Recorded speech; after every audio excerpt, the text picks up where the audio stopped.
In Act 2, Scene 1 of Shakespeare's Hamlet, the scene takes place in a room in Polonius' house.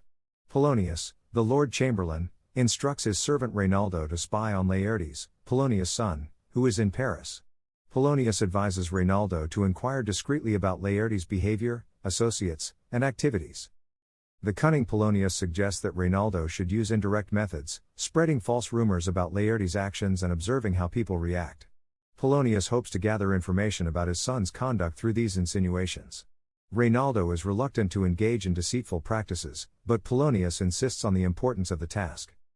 Following this conversation, Ophelia, Polonius' daughter, enters and reports to her father that Hamlet, the Prince of Denmark, has behaved strangely.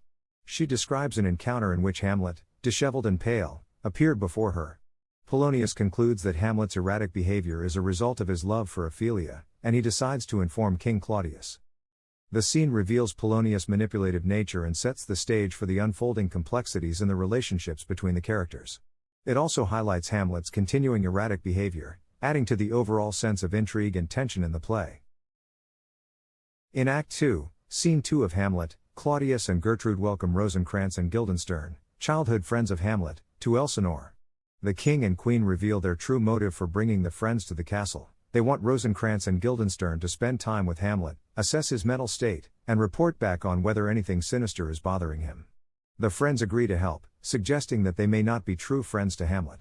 Polonius enters with news that the ambassadors from Norway have returned safely, and he also claims to have discovered the cause of Hamlet's madness. Polonius produces a letter from Hamlet to Ophelia, expressing his love. He suggests that Hamlet's madness may be a result of his thwarted love for Ophelia. Claudius and Gertrude decide to test this theory. Polonius proposes to loose Ophelia onto Hamlet while they observe behind a tapestry. After the ambassador's news, Polonius leaves to meet with Hamlet. In Act 2, Scene 3, when Hamlet arrives, he engages in a clever and mocking conversation with Polonius, demonstrating his wit and challenging Polonius's intellect. Hamlet's responses hint at his disdain for the court and its inhabitants.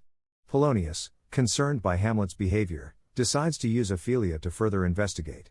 The scene transitions to the return of Rosencrantz and Guildenstern, who greet Hamlet warmly.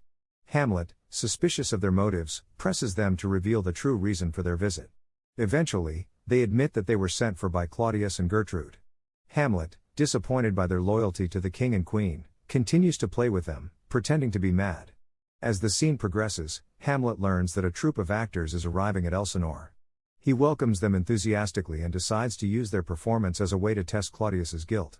Hamlet plans to add a speech to the play, hoping that Claudius's reaction will reveal whether he is guilty of murdering King Hamlet. The scene concludes with Hamlet expressing frustration and self-loathing for his inability to take direct action against Claudius. However, he devises a plan to use the play to gather evidence and confirm Claudius's guilt. Betrayal, poison, and a duel to the death. Act 3 of Hamlet will leave you breathless. Don't miss it in the next